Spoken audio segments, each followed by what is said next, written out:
hit it. Welcome. You are listening to Bras, Panties and Sports. I'm Spitface. Please welcome our host, the First Lady of Sports Talk, Cheryl Smith. How you doing, First Lady? How's it going in beautiful Florida? I hope you ain't melting like we are doing over here in Houston. I think everybody's melting.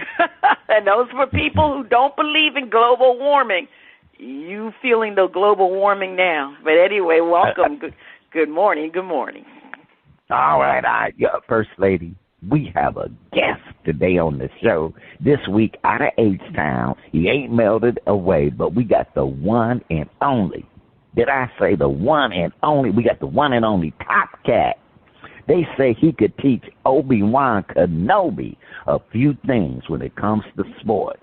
Welcome to the show, Top Cat. Thank you. Hi, welcome. All right. All right. This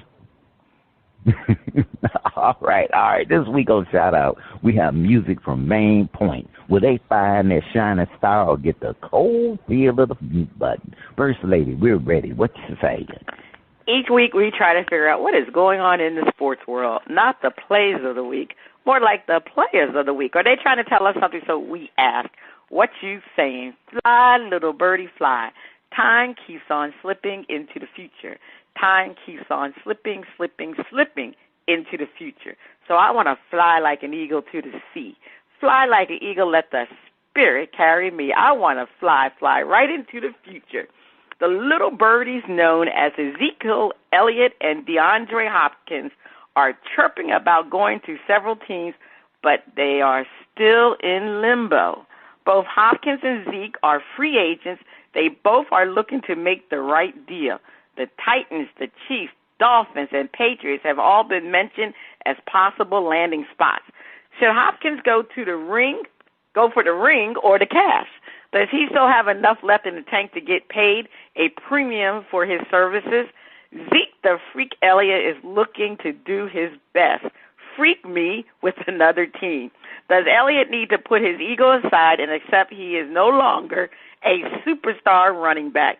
Will there be a team to overpay for Zeke's services?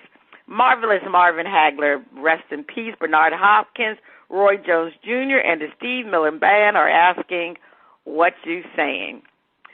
Well, it is just, unfortunately, the market for veteran running backs has really, really, really slowed down, and teams are just not eager to sign any of them currently before training camp.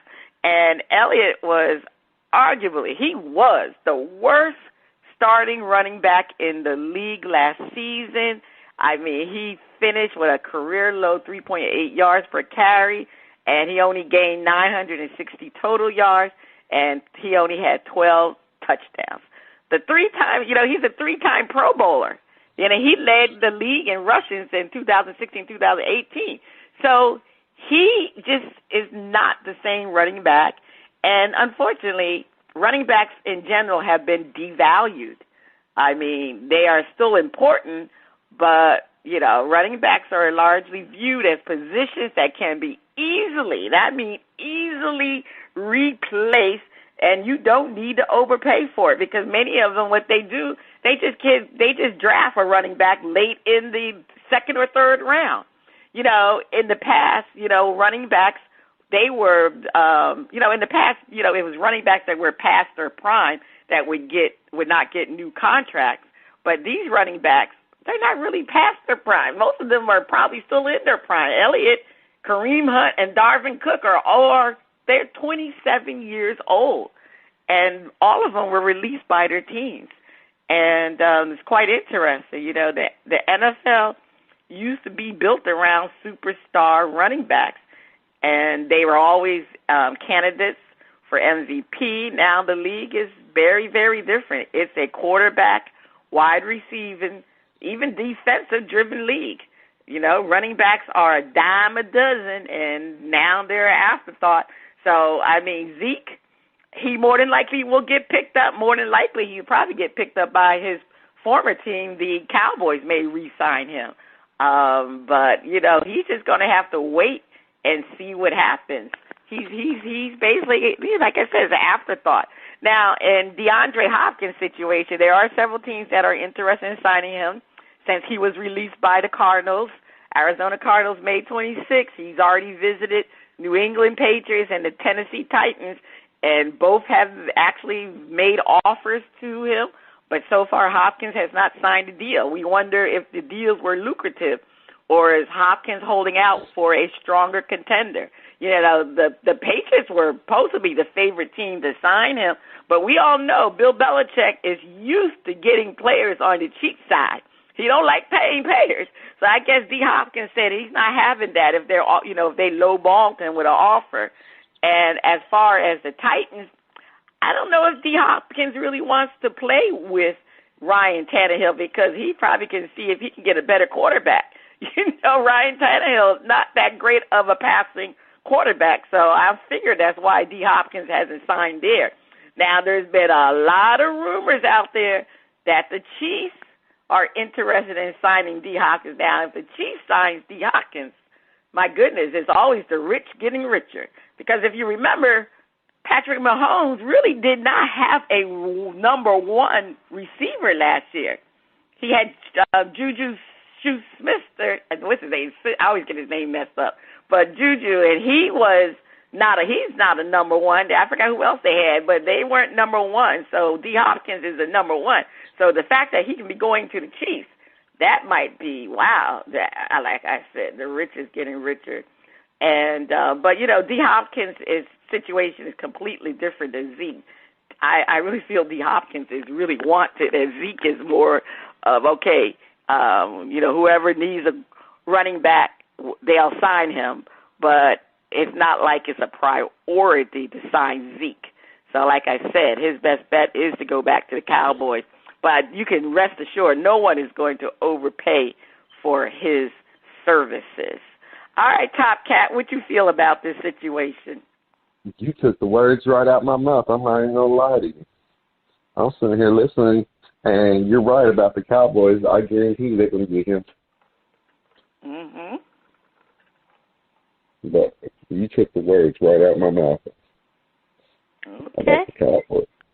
You think the Cowboys are going to re-sign him. So what do you feel about the devaluing of the running backs?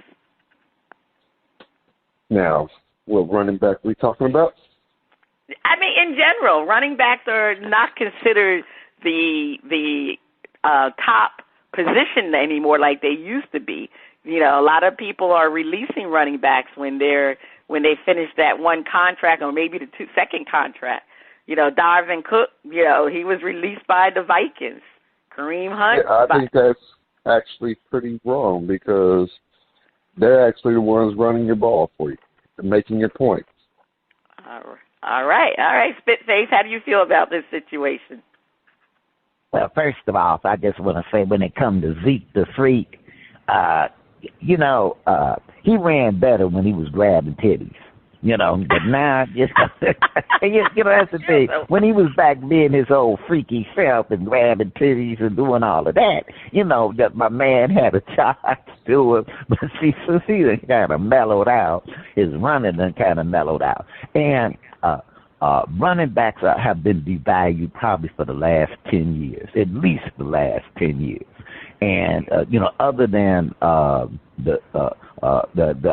than Big Boy, playing for the Titans, they really, haven't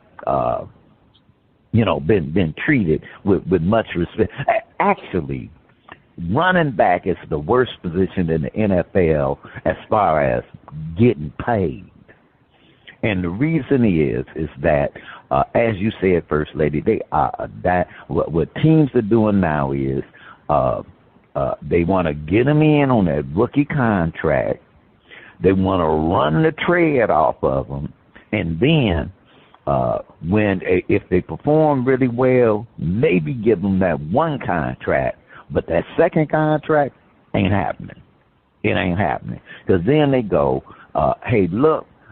Even if you got skills, we ain't going to pay you the premium money because we can go back to that rookie, find another rookie who will do the job, and we paying a tenth of the money. So it's all about dollar bill, baby, dollar bill. Now, as far as DeAndre Hopkins, he may sign. Well, he is going to sign with a team. But I'm not sure that he really got that full, that he got a full tank. You know, he got something in the tank. He got skills. He got talent. And what he might have to look at is that, he done got paid. So he may have to look at, do I want that ring? Do I want to go out with a ring? When is the last time DeAndre Hopkins got to play in a playoff? That meant anything. It has been a while. It has been a while. Arizona, unfortunately, didn't do all that well. The Texans, okay, we ain't going to say nothing more about the Texans. We'll leave the Texans alone. How things went with the Texans.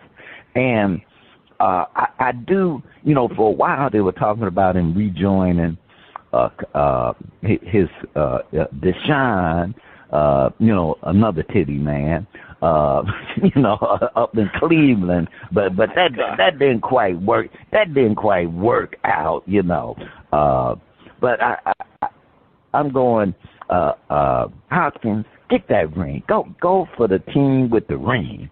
And if that team is the Chiefs, go with them. If that team, and now, First Lady, you said that the Titans, Ryan Tannehill is Ryan Tannehill. But with, DeAndre could make a lot of quarterbacks look real good. And that might just be the spot where he get a nice little chunk of cash and could get them into the big game. Because they never had that passing game that could get them into the big game. And while they got a big man running that ball, that might be a good move for Mr. Hopkins. So that's all I'm saying, First Lady. Oh, and there will be no team to overpay for Zeke. It ain't happening. Zeke, baby. All right. Going back to Dallas for half pay. Let's go ahead and be off that bench. Yeah. Well, Tannehill, the thing is, though, D-Hop can make quarterback good and great, but you got to at least get the air the ball out, and that's the problem with Tannehill. He cannot air that ball out, so he's not going to be able to make D-Hop that great. But anyway, all right, Spitface, over to you. All right, don't call it a comeback. I've been here for years, rocking my peers and putting suckers in fear, making the tears rain down like a monsoon. Listen to the bass go boom. Explosion, overpowering, over the competition, I'm towering. Reconcile when I drop these lyrics that'll make you call the cops. Don't you dare stare, you better move. Don't ever compare me to the rest that all get sliced and diced. Competition, paying the price. I'm gonna knock you out, huh? Mama said knock you out, huh? Kaboom!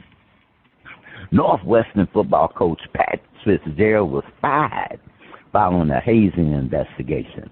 Both current and former players and alumni told the Tribune that they alerted university officials of Foster's behavior before the start of the 2023 season.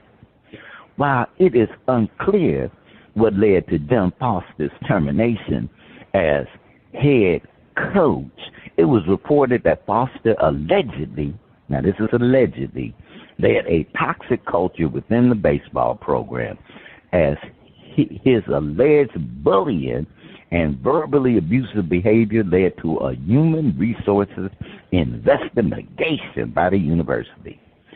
Foster also allegedly made racist statements and discouraged players from reporting their injuries. When asked about these allegations, he called them ridiculous. Is there something smelly in at Northwestern University? Leroy Satchel Page, Walter Buck Leonard, and James Cool Papa Bell are asking what you saying. Top Cat First Lady, something stank. Something stank up in Northwestern. Now, growing up in Chicago, you have an affinity for Northwestern University. You got folks up there at Evanston. Northwestern is right there. And folks in Chicago tend to root a little bit for Northwestern. There's no there is the University of Illinois, that Chicago Circle campus, but they ain't got no football program. But Northwestern do. So we root for the Wildcats. We want them to do well. Something ain't right. Something ain't right. In less than a month, was it? It might have been less than a week. You fired 2 of your head coaches, the head coach of the football program, and then you fired the head coach of the baseball program, and both of them are because of mistreating folks. You got the head coach, hazing folks. Now come on, and then you got the head of the baseball head coach who allegedly said a few little racist remarks, and you go, whoa, wait, what's going on here? So now Northwestern, it is basically the Ivy League team. Northwestern is considered the Ivy League of the Midwest. I mean, you got the real Ivy League out east, but they're like Stanford. They're the Midwest Ivy League. Like Stanford's the Pacific Ivy League, and usually things are pretty up and up there. They dot I's, cross T's, and occasionally they put together some winning programs, and they've done that over the years. But this is some stink. It's smelly. And I think that they got ahead of the curve before the NCAA started slapping them with penalties. So, Top Cat, I see you over there. I see you over there, Top Cat. And Top Cat, I just got to say this, man. I really like them shoes you wear. I don't know where you found them snakes at, but you styling and profiling, bro. What you think about this situation with the head coach? Is it smelly up in Northwest? These snake boots over here, they like to strike at these smelly situations. See, and this university over here, it ain't smelling right. They doing too much. They got something hidden up their sleeve, and we won't know until it all comes out to play. They fired all these coaches. They hiding something really big. Are you saying that we need to get Jack Smith on the case? we need to put something. We need to get Jack Smith on the case. All right, Tomcat. First Lady, what you say? And First Lady might be music. Oh, yeah, it has a little technical issue. The athletic director, Derek Gregg, I mean, he's cleaning house, and, the football coach and the programs, they had an anonymous email that had gone out to the university regarding the football team. They was practicing some sexualized acts. I don't know if you knew what the issue was, but these players were being degraded with 8 to 10 upperclassmen dressed in masks, dry humping a victimized player in front of his teammates in a dark room. So this is the reason why Coach Fitzgerald had been fired. Now, he claims he didn't know anything about it. But the question is, if he didn't know anything about it, he should have known about it. I mean, come on, it was done in the locker room. So don't tell me nobody on that coaching staff didn't know anything about it. I mean, somebody knew something, and that's why they had to fire him. And he had he was well respected, and so unfortunately he had to leave. Now the other coach, the baseball coach, Jim Foster, it seems they didn't release any details as to why he was fired. We heard all about Fitzgerald, but for some reason they just fired Jim Foster, and they didn't give any specific details. And the thing with Fitzgerald, you know, they had a private investigator from outside to conduct a thorough investigation.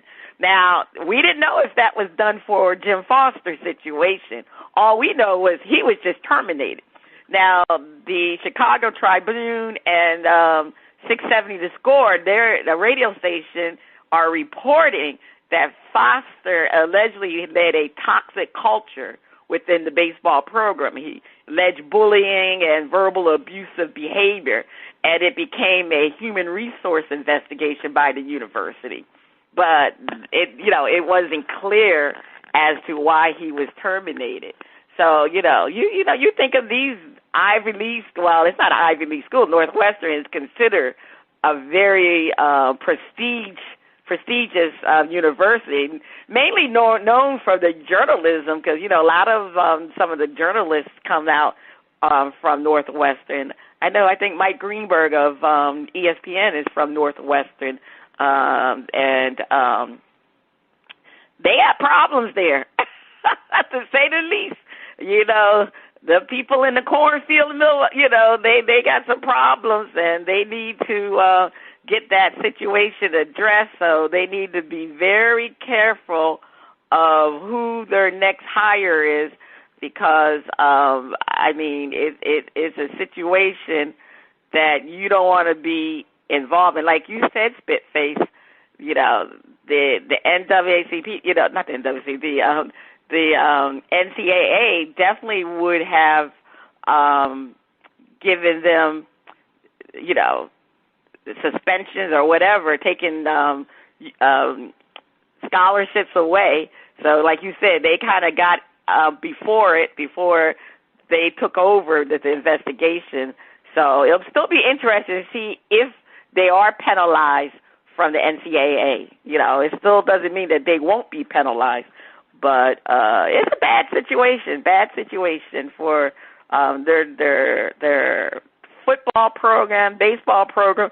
And if you, the basketball coach, you better, if your people are doing something wrong, you better get right. That's all I'm going to say.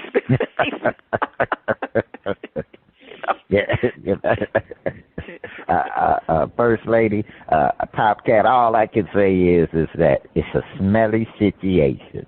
First Lady, please take us to break. All right. Stay tuned. Coming up next, we have a performance from Main Point on Shout Out Part 1. Smelly. It's smelly.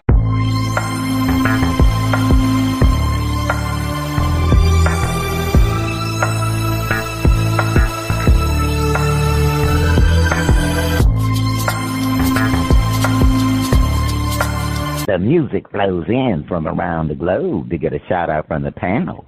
First Lady, I can't wait to hear the music from Main Point. On Shout Out, we feature new independent artists who are looking to find their shining star. If you like what we hear, we'll give the track a shout out. If we don't like it, we hit the mute. Today we are featuring Main Point from Rochester, New York. They say, a genuine MC at heart, Main Point certainly stays true to his name, offering raw, electrifying beats and heavy-hitting vocals. This Rochester, New York expert is poised to take the music scene by storm. All right, DJ, let's hear Won't Let You Down.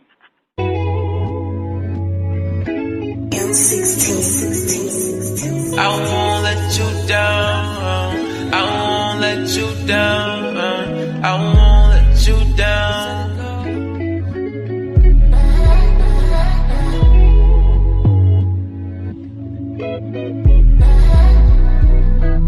I'm thinking about massages on the weekend, sipping my ties by the deep end.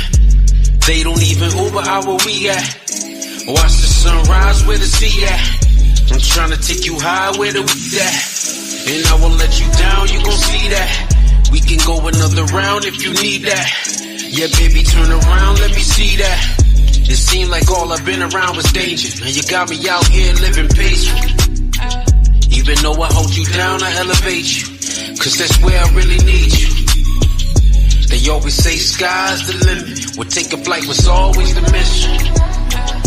And if you think sky's the limit, let's take a flight, girl, let's get missing. We out. I won't let you down. I won't let you down. I won't let you down. I won't let you down. Till it goes out, love, baby. Till it goes up. When it goes down, let's love and set you to the floor. I won't let you down. I won't let you down. I won't let you down. I won't let you down. I won't let you down. So if you expect any different, we'll be further back than intended. I'm looking on the brighter side. We could be running out of time. Instead we out here feeling made. Life gave lemons, made lemonade. Anything we do a thing. No matter what we do it big.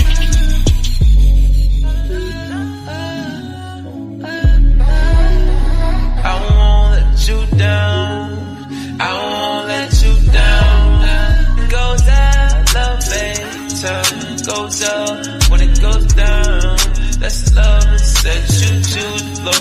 I won't let you down. I won't let you down. I won't let you down. I won't let you down. I won't let you down. It is. All right, that was Main Point with Won't Let You Down. Well, I'm going to tell you something. I enjoyed the song. I really did. I thought his vocals were excellent. The song was quite short, but it still had a lot of flavor to it. I mean, it was well produced, the music, the vocals. I really enjoyed it, so I'm definitely shouting out Main Point. Top Cat, you shouting it out, or are you going to hit the mute button? I'm going to shout it out. You know, he got a good little vibe going on there. I guarantee you one thing, though, he ain't going to let you down.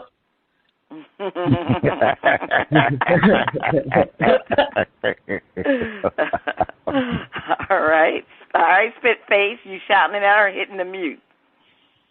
You know, he let me down. You know, with 2 minutes and 30 seconds. Come on, Main Point. Now you're gonna have to work a little bit harder to get my shout out. Now I'm gonna give you a shout out because the track was really nice.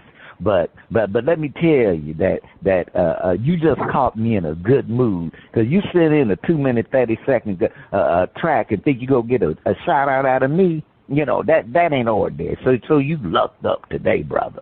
That's all I'm saying. I'm shouting him out. All right, well, it was 2 minutes and 30. But at least he sent in 2 tracks, so I ain't going to be too mad at it. That's right. And speaking of the second track, part 2 of Shout, we will hear another track from Main Point. All right. Is that the sound of our favorite underwater friend? Is it time for Flip It?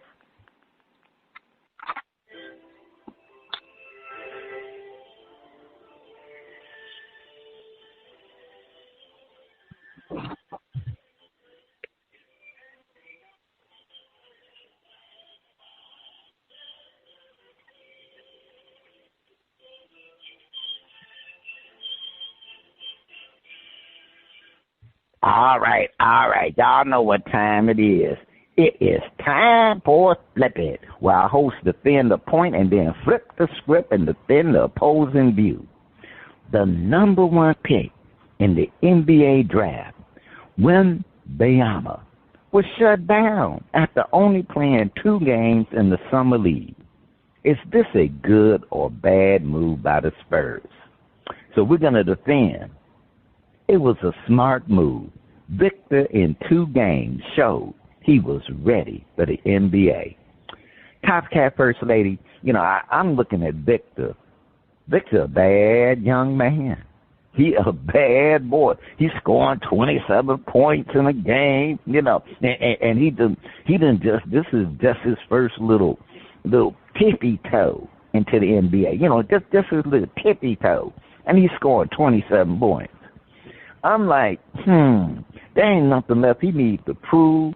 Let him, the coaches need to work with him, the conditioning people, all those little people they got on the team to help that player progress. And let them do their job. The summer league is nice. It's nice because you get to see these rookies play, and some of them, they get to really get some exposure to NBA type talent. But Brother Victor is a young, bad man, and the Spurs can pull him out of that summer league and say, look, we're going to concentrate on you playing in the real league, the regular league in the fall. So this has been a good move for the Spurs. Shut him down, concentrate on his activities with the Spurs and getting him acclimated. He got enough skills where the regular season will teach him all he needs to learn. And all he needs to learn is he's the tallest person in the NBA, and he can play. So, he will adapt perfectly. Smart move. It's going to be a long season. Shut him down. Top Cat out of H-Town with them shiny snakeskin shoes on. Defend. It was a smart move. Shutting him down. Did we lose Top Cat? Oh, my bad. No, all right, Top Cat. It was a smart move shutting him down, because you keep him running. No, they should have shut him down, like you said. The Spurs, in the long run, I think they're going to suffer, but. All right, okay, First Lady, defend. Well, Wembanyama, his first game wasn't all that great. It really wasn't, but they allowed him to play the second game where he showed his skills. And, he came out really great. I think he scored over 20-something points, had so many rebounds, and, he looked really good.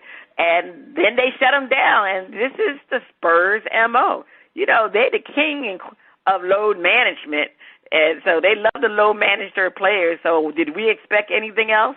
I really thought he would play more than 2 games, but they felt that he needed to rest, considering that he had just left the European League.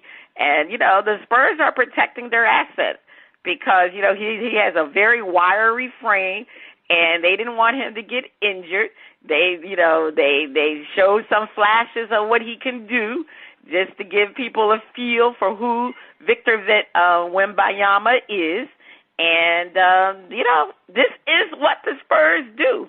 I mean, did we expect anything else? Did you think Greg Popovich was going to let him play I think they played 5 or 7 games. Did you think that was going to happen? No. But, he showed that definitely can play with NBA players, and he is ready for the NBA. But, I really would love to see more of him. That's all I'm saying, Spitface. All right. Well, this is flipped it. Well, we flipped the script and defend the opposing view. Bad move by the Spurs. It doesn't give Wembanyama time to mess with the NBA players and build some camaraderie.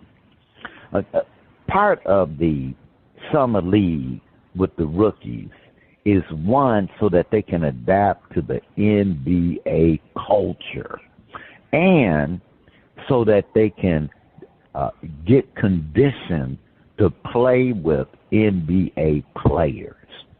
And given that and it takes, some of the edge off. Can you imagine, here you are, a rookie player, and you go from training camp straight into the regular season, and you really haven't, your first NBA competition is really in training camp and when you finally get in games. The summer league is a way to allow these young players to kind of condition themselves, get a little maturity, just a little bit, before they, really have to face the big games. So it looks like a disservice to Wembayama.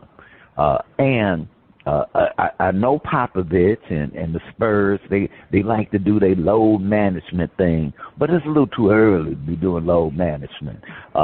Those games are crucial to him being able to mature and get into the NBA regular season without everything just being totally new. 2 games is not enough.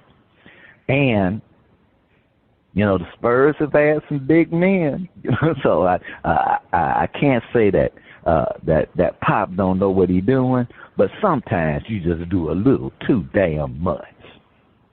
Top Cat, what you say? Defend. I think they're doing what they had to do. I'm not. So you say they had to do what they had to do. First Lady, defend. Well, let me tell you something. I mean, it was really kind of disappointing. It was, to me, a bad move. I mean, all before the draft, you heard about Victor Wembanyama.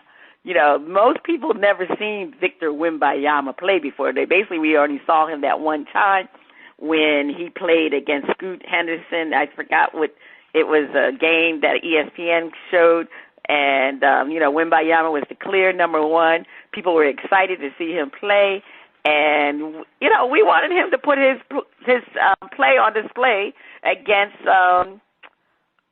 NBA type players. And the Spurs robbed us of seeing him play the entire summer league.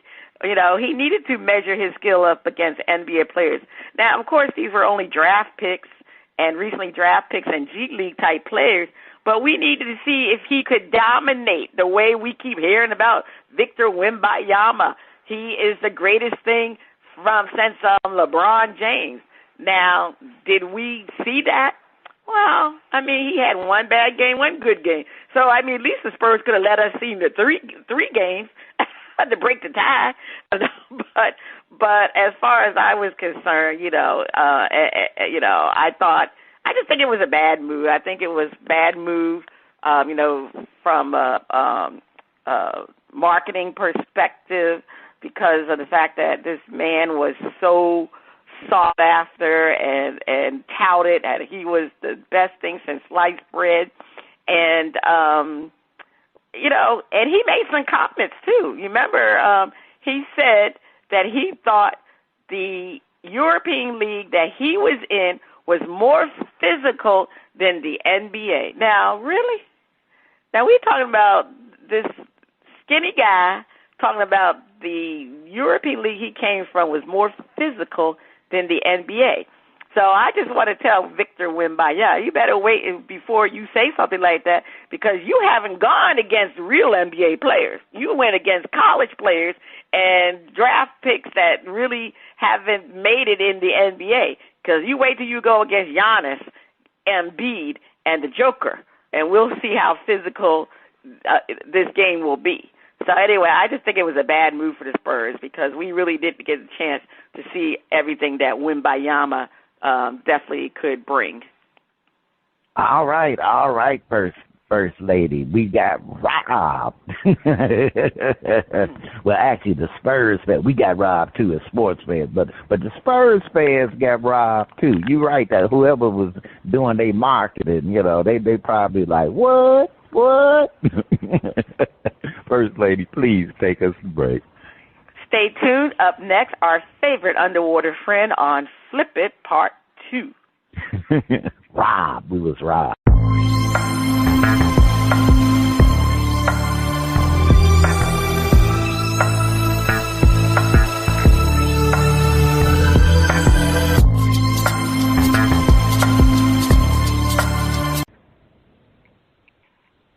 Welcome back. You are still listening to Bras, Panties, and Sports. Butt kicking is back. Boxer star Gervonta Davis was released from a Baltimore jail on Friday. Davis, 28, served 44 days at the detention center after a judge ruled on June 1st that he violated the terms of his house arrest. Davis was sentenced to 90 days of home detention at the home of his trainer, Calvin Ford, after pleading guilty in May to 4 counts stemming from a November 2020 crash that injured 4 people, including a pregnant woman. Instead, Davis moved to a luxury hotel and then a new home without permission. The Maryland State's Attorney Office said last month. Spitface, what part of home detention did Davis miss? It's time. What part did he miss? It says to stay where you were supposed to stay. You got that ankle bracelet on you. Mike, you know they tracking everything you do. All right, Spitface. First Lady, first off, look, that I think the man has had an attorney, and I'm pretty sure that all he had to do was say that I need to move out of this home. May I please have permission to move to this temporary housing? Now, that temporary housing might have been a luxury hotel, but may I please have permission? I promise to stay in my hotel room. And I have a feeling that they would have said, okay, no problem. Well, what's the new address? That's where you're going to be. Okay, you can stay there. Home detention, certainly is not jail. It's home. So you can order pizzas. You can call up Uber Eats. You can go to Instacart and get you some London broil to cook up. You just can't leave the house without. You could kind of watch cable, to TV and stuff. Now you can't go out and do all your little physical activities. You can have visitors. You can have friends come by. You can drink. You can. You got a lot of latitude. So I'm like, dude. I think this was a case of, that he took home detention lightly, and the judge said, "Oh, I did you a nice deal.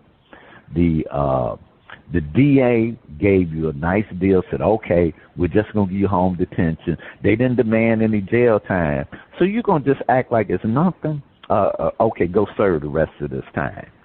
But like I said, I think he missed the part that he needed to get permission. That's what I'm saying, First Lady. He needed the part to get permission, but he could have gone outside of the home. You can go in the backyard if he needed to train or anything. But anyway, I don't know. That's just a little bit crazy. Well, yeah. That's just a little bit crazy.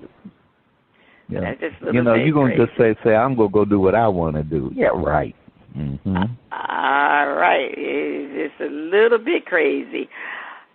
All right. We're on Flip It Part 2. It's been a slow news week, so we take a few questions from our fans. What looks better on boxers? The old school style boxers or the gladiator shorts? Panel defense. The gladiator shorts add a little flair and style. Spitface defense. Holy macho Camacho. I think he was the first. I think Camacho was the first one I saw with the gladiator shorts back in the day, and he was kind of styling and profiling a little bit. Now, so that they got a certain little flair about them. I've seen some designs that look pretty cool and stuff. My only problem is that nowadays. The boxers with the gladiator shorts keep getting their ass whooped. I'm like, now look, man, you come in with you're supposed to be beaten up or something. I keep seeing them getting beat up. So, but the shorts is all right. They cool with me. Okay, yeah. Those gladiator shorts. Now, the one thing about the gladiator shorts, I mean, from a woman's perspective, you do get to see the men's thighs a little bit better. I mean, you really do, because you know they are like little skirts, little skorts or whatever you want to call them. I mean, they do. You see their thighs. They're probably less restrictive too. I would think so for boxers. So I would think that they are better for a boxer, and you know they do got a little flair to them. Like I said, they kind of stylish.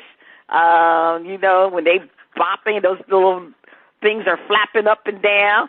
So, yeah, I think the gladiator shorts are definitely very stylish. I definitely like the gladiator shorts. And that's yeah. What can you say about them gladiator shorts? I think they just got a little flair.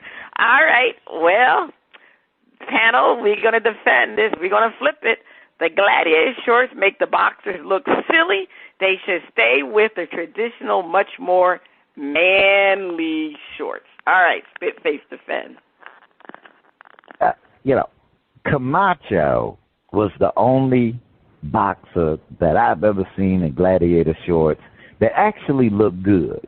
And part of that was because he was whooping up on everybody, you know.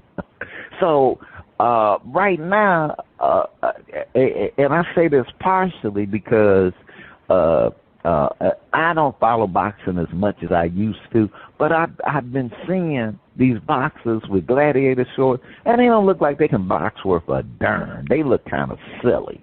Now, but it looks great with, you know, Camacho looked great in them because he was putting people down. You know, he was, you know, coming rough and strong.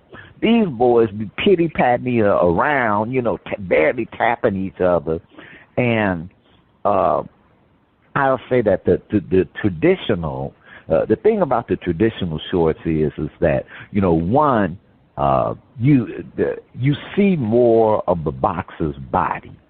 And those boxer bodies, a lot of us brothers are envious. We don't want to do no boxing, but we envious, you know. But so we like, you know, like, man, look at that big, you know, you can, you know, see the full form, while those little floppy gladiators, you know, you don't know what the guy look like. You know, is he really tough?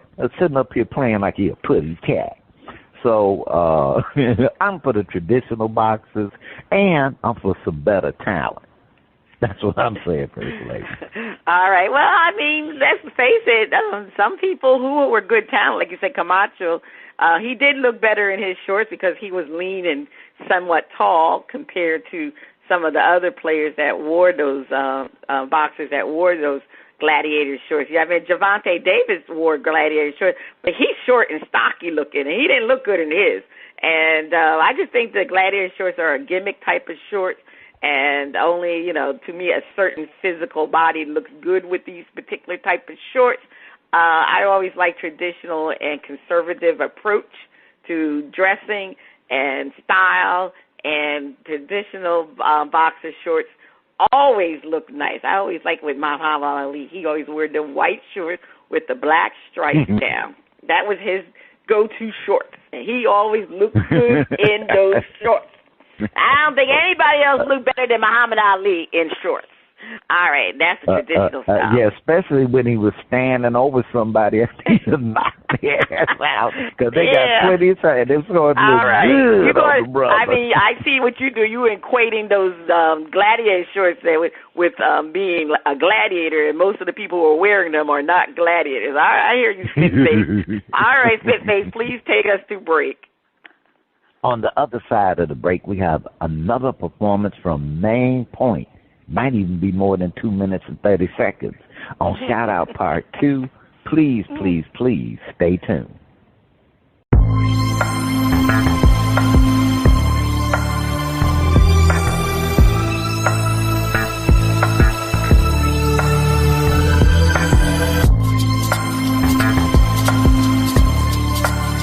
Welcome back. The music flows from around the globe to get a shout-out from the crew.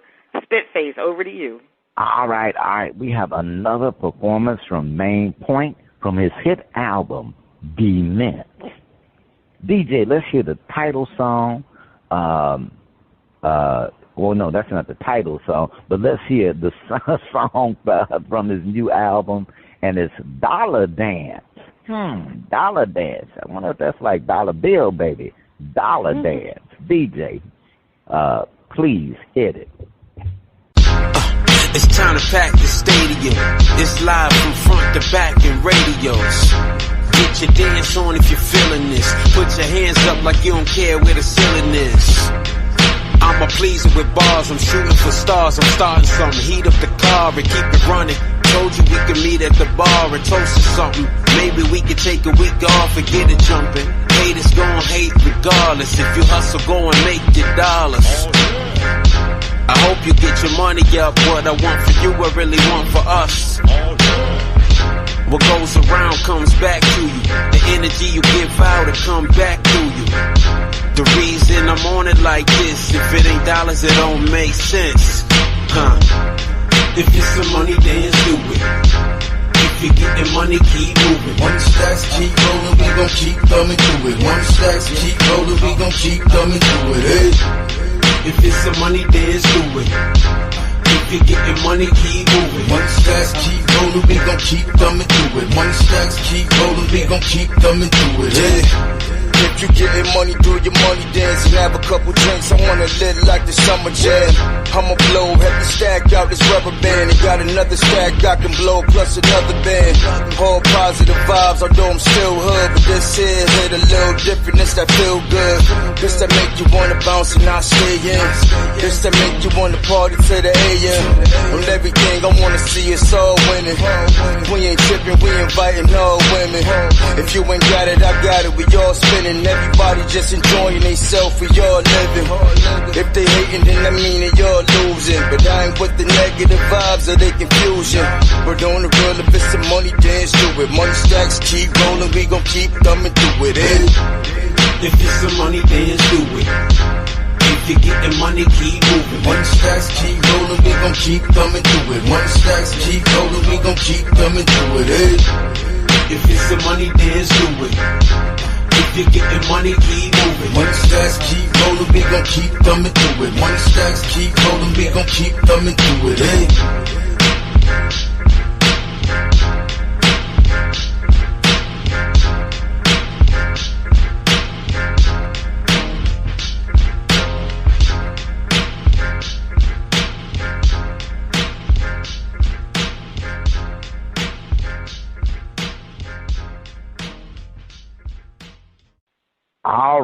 All right. That was Dollar Dance. You know, not double dollar, just Dollar Dance. First Lady, is the track getting a shout out or the mute button? First Lady, you might be muted. Oh, sorry. You know what? No, I didn't mute. Main Point, I like Dollar Dance. I like his music. I like his style. But like you said, Spitface, you got to expand the songs a little bit, because once we get jumping and everything, and the song is over. I think what that was 2 minutes and 38 seconds. So I don't know what the other one was. How long? The other one was 2 minutes 35. Okay, well he expanded it by 3 point a second or whatever, 3 seconds. All right, okay, but anyway, but his music is really good. He has potential. But very, very good potential. All right, I'm shouting it out. Yeah, you know, the brother is jamming, but that 2 minutes and 30 seconds, you know, come on now. I'm sure that you could write another 30, at least another 30 seconds, or get another minute in there, you know, expand your repertoire or something. Now, I'm going to still shout it out, and but you fall up in there with another 2 minute 35, you're going to end up getting a yo. Now, that's the end of the shout-out. If you like what you heard from Maiine, and he spells that Maiine, Point, check him out on the Old Grumpy Radio Network and Google him on YouTube. Now, if you'd like to be heard or have any comments, please send your emails and tracks to talent@oldgrumpyradio.com. First Lady, over to you. All right, coming late August, we're going to have the the Major League Baseball hardball picks. But it's time, Spitface. What is your top story to watch this week? The disharmony with the Buffalo Bills. Something going on with them. Players talking about, receivers talking about how the relationship with the quarterback ain't quite the way it is with Mahomes and his receivers. So something going on there. Okay. Well, I guess the top story to watch this week is, isn't training camp getting ready to start next week? Oh, yeah. This week, yeah, training camp. So that's something to watch. And the NFL is back. So that's what I'm watching. I just want to shout out to Kyrie Irving's stepmother. His stepmother became the first and only black woman to become a agent, NBA agent. Riley Irving. She's the first and only black female agent in the NBA, which is interesting. Now, there's been some women agents in the NBA. Matter of fact, but they have been white women. So Riley Irving, which is Kyrie's stepmother, has been the first black female agent in the NBA, and she helped to broker his 3-year, $126 million contract for her stepson to return to the Dallas Mavericks. So shout out to Riley Irving. All right, join us as we honor our veteran women and veteran women with disabilities. To learn more, please visit honorourveteranwomen.com, honorourveteranwomen.com. Check out our current and previous episodes at Bras, Panties and Sports.com and our Facebook page, BP and Sports. This is Cheryl Smith, the First Lady of Sports Talk, Spitface, and we also had Top Cat. Unfortunately, he had to leave early, but you have been listening to Bras, Panties, and Sports. It's a wrap.